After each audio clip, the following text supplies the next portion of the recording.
In this presentation, we are going to look at the Pareto distribution. Now, in this exercise, we're going to look at the actuarial applications of this distribution. Actually, correctly, it's the Pareto type 2 distribution, okay? And what we're going to do is looking how it is used in actuarial applications, for example, reinsurance and so on. We're going to look at a particular calculation in great detail in this instance. It's one that comes up quite a lot with the Pareto type 2 distribution, and it is the expected value of X over a given threshold. Now, an insurer believes that claims from a particular type of policy follow a Pareto distribution with parameters alpha equals 2.5 and lambda equals 300. The insurer wishes to introduce a deductible, okay, such that 25% of the losses result in no claims on the insurer. So this has a sense in terms of actuarial sciences and finances, but essentially we want to calculate the expected value of X over a given threshold. That's simply what we're doing here. This question actually is a bit more elaborate. It asks for the conditional expectation given that X is over this threshold. Now, calculate the size of the deductible D. Okay, so such that 25% of the population of possible outcomes are over this threshold. So essentially what we're asking for is the 25th percentile, Q1. That's really all we're doing here, okay? And in the second instance, what we're doing is calculating this expected conditional expectation. Okay, I'm going to sort of focus on the mathematical side of things. The actuarial applications are not so much my focus. I'm going to sort of focus on the mathematics more of this, because really this is a stats course rather than an actuarial course. Okay, so first off, this is the probability density function of a Pareto type 2 distribution. Okay, this is what we're going to use here. We see the parameters there, alpha times lambda to the power of alpha divided by x plus lambda to the power of alpha plus 1. Looks fairly complicated, okay, but it's not that bad really. Okay, but this will be our building block. Okay, so we must find D such that the probability between 0 and D is 25%. Okay, so what we're going to do here, what we're going to do here is use the probability distribution function, okay, to calculate D. Okay, this is actually Q2.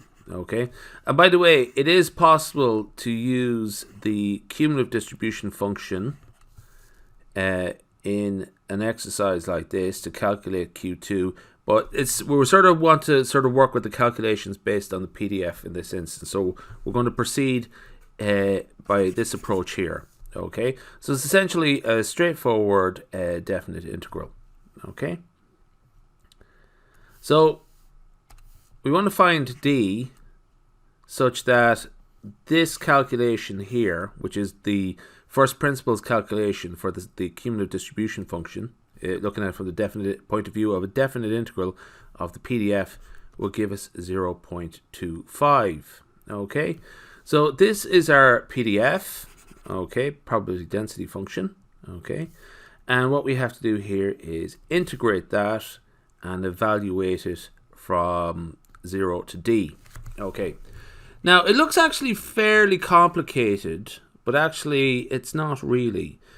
Remember, it's a function of X, so we can treat alpha to the power of lambda lambda to the power of alpha as a constant. Okay, so the key term we're looking at here is alpha plus X to the power of minus alpha minus 1. So essentially this is the calculation that we are integrating. And remember, lambda plus X can be integrated the same way as X. Okay, so this is very much first principles. Okay, we raise the power by 1, so minus alpha minus 1 becomes minus alpha, and divide by that value there, so we divide by minus alpha. Okay, so that's why this alpha goes, that alpha times alpha becomes lambda to the power of alpha. Alpha times lambda to the power of alpha. Okay, also that's where that minus sign comes from, and that's the resulting value there on that power. Okay, What we're going to do is just multiply by -1.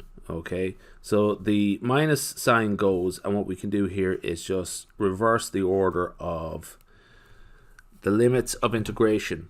Okay, that's all we have to do there. That's just essentially straightforward negation of a definite integral, just to make it a little bit easier to work with. The key thing there is just to actually remember to switch those.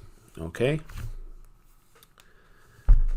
so we end up with 1 minus this fraction here, lambda divided by lambda plus d. Essentially what we have to do here is solve that.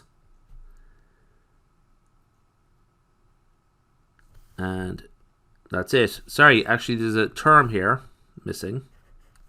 Okay, so what we have to do there is solve that.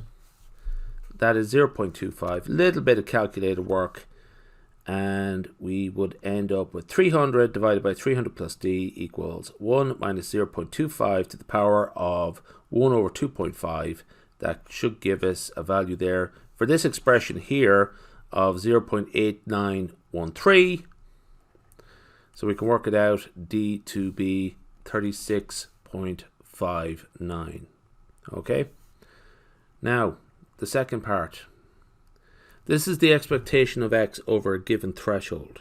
Okay, now what we actually asked for here is, here it's written in terms of t, but in the question it asks, it calls it a deductible, so we'll just call it a d in that instance. Okay, this is a general expression here. Now, in a lot of these videos where I talk about the Pareto distribution, I'll refer to this directly without backing, sort of demonstrating where it comes from. This is a key result here. Okay, showing that this is equal to this. I'll just present it in other videos, but in this video I'll actually go into it in detail. So this is setting up part B.